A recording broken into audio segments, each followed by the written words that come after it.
Hello, welcome back to another video tutorial here at Geekatplay Studios. My name's Gary Miller. Alright, so we're going to finish up our tutorial for creating a planet in Photoshop and then blending or merging that planet with a render in View. Now, I could easily save this out as an image with a transparent background, essentially an alpha, and incorporate that image onto a plane in View and render that along with the rest of the image. But I want to do it here in Photoshop simply because with all the tools and flexibility that Photoshop offers, it gives me more options. It gives me the ability to create more of a custom look and probably a better blend. So we got our planet. I'm going to come over here to Bridge and I'm going to look for an image that, well, I don't want to choose an image with big puffy clouds. I want to choose an image that's going to make this a little bit more difficult, a little bit more involved, because if I can do it on a difficult one, then it'll show you how to do it on a difficult one and at the same time allow you to do it more easily on a easier one. So I'm going to find an image with big billowy clouds like this one. This one is easy because it has very defined lines around the edges of the clouds, and to create a mask and a selection from that would be fairly easy. So I want to find one that has wispy, feathery clouds. That will be more difficult. And I think I'm going to choose this image. There's very fine line, a fine blend in this image between where the clouds are and where the sky is behind it. And this will create a little bit more of a challenge for us. So I'm going to come over here to split screen. I'm going to grab my planet here and just drag it right over into my View image. Now when I created this planet, I did it against a black starry background, a space background, and that looked good. But when you bring it into an image like this with blue skies and clouds, it's not going to look so good. And that's because of the shadow setting that we have. So I'm going to open up, double click and open up my shadow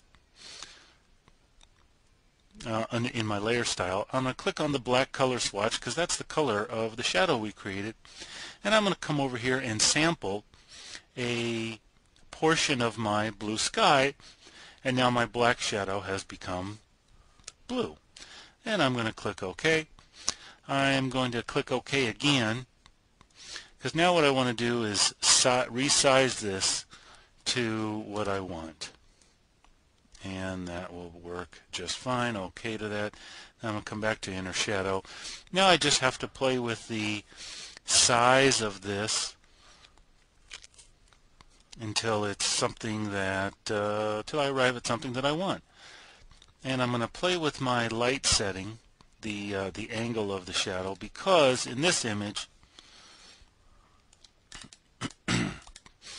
based on these shadows that these trees are casting, it looks like the direction of my light is this way. So I want to have that same direction for my shadow. That way it keeps the light source consistent. And I think I'll go with that. Alright, that looks good. What I want to do now is I want to add a little fuzziness around the edge of my planet, because things in the background always are slightly blurred. Farther back they are always slightly blurred, and their edges are fuzzy. So on my planet here, I'm going to click on the thumbnail come up here to select. I want to inverse that selection. Actually, let me back up. I'm going to undo that. Control Z. I want to modify that and come down here and add a 5 pixel feathered radius to it. Now I'm going to invert that selection. Come up here to Filter, Blur, Gaussian Blur,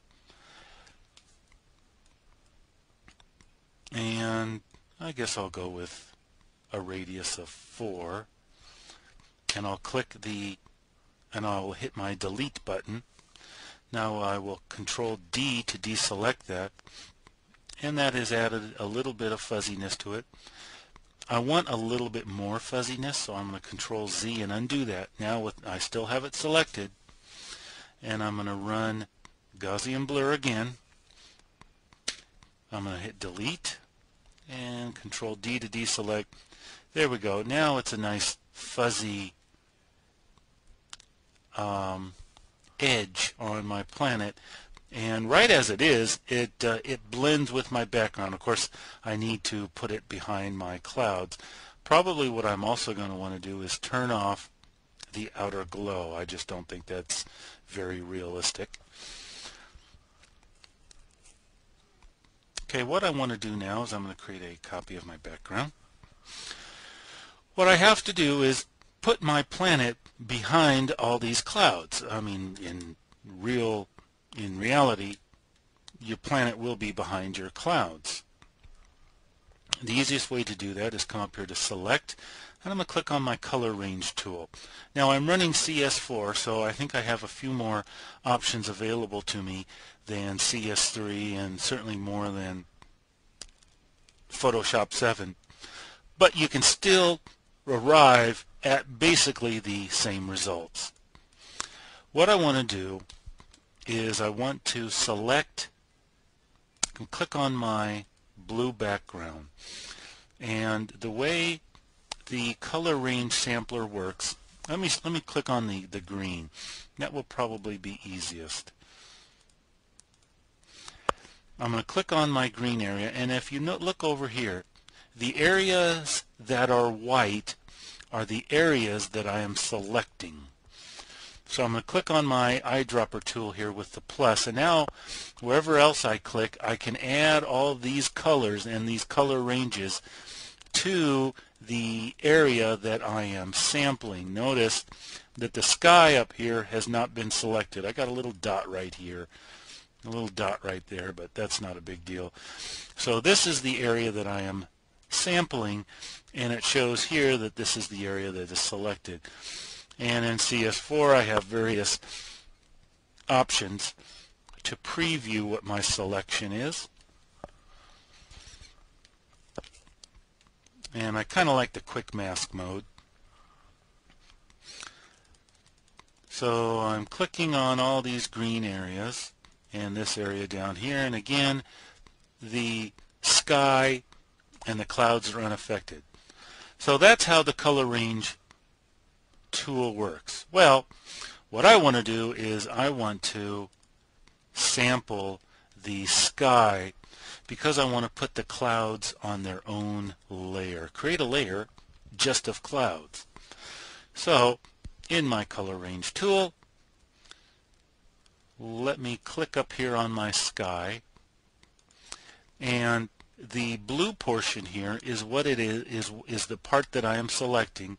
Everything else that is in red here is not selected.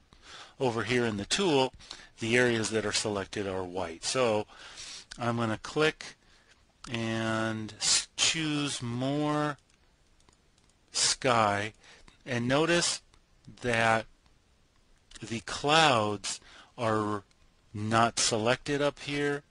It's red. And what I can do is I can adjust my fuzziness slider, and it will unselect or reselect or increase the selection of my sky.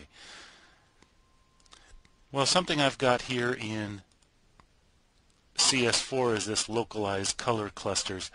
I want to try to incorporate these little areas here, these slightly gray blue areas, and if I click on localize color clusters, I can more easily select those areas and get a cleaner selection.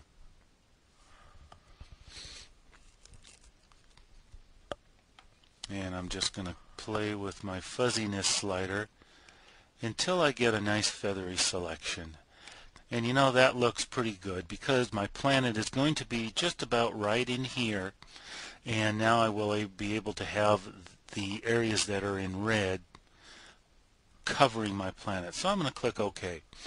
Now remember, we selected the blue sky area, so now we need to invert that selection.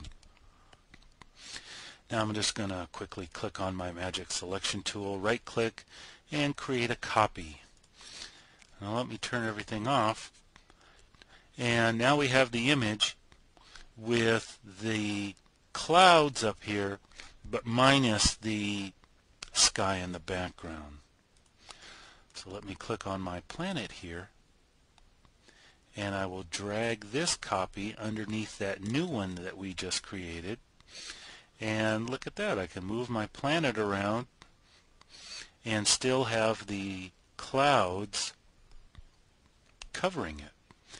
If I want, I can click on this layer that we created, use my paintbrush tool, make sure it's set to a soft brush, bring my opacity down, and I can erase areas here so that more of my planet comes through.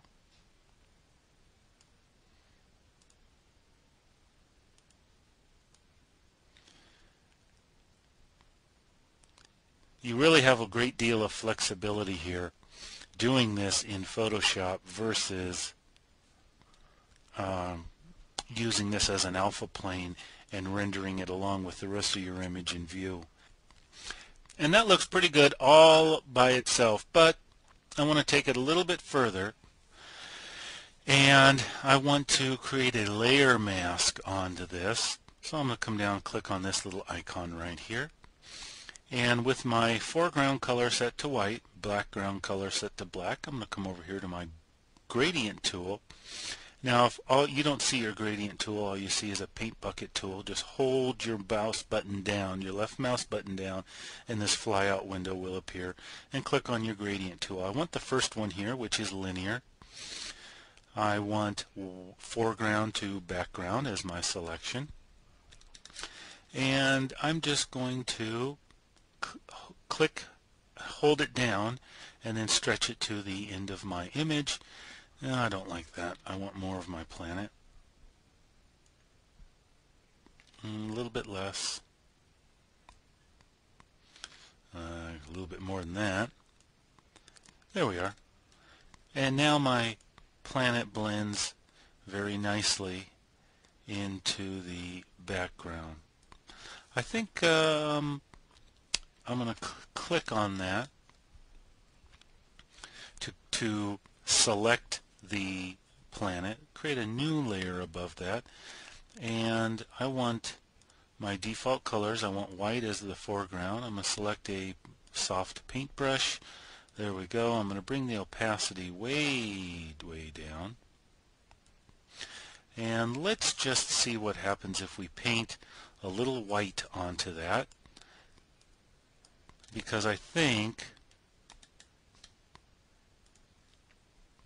Control D to deselect, I think it will be have a kind of a hazy look because it is so far away. You're going to have a lot of atmosphere between your eye and the planet itself. And now we need to create a layer mask on this and use our gradient tool. So click on layer mask, use our gradient tool, and do the exact same thing we did with the other one. Now let's click off of our little white layer, a little haze layer that we created, and look at a before and after, and I think that looks pretty good. So that is pretty much the end of this tutorial. It's blending a Photoshop planet into a view render, and the the background image that I chose with these feathery white clouds was far more difficult to work with than if it was a nice bright clear sky with big billowy clouds with sharp edges that define the edge of the clouds and leaving lots of open blue sky area. This is a lot more difficult and a little bit more tricky to create a selection and then invert that and create your clouds so that they can overlap your planet.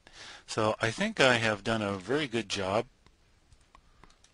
incorporating the planet right here into a view render, all done very easily and painlessly in Photoshop. So that's the end of this tutorial. Thanks for watching. I hope this helps you, and as always, have a good day.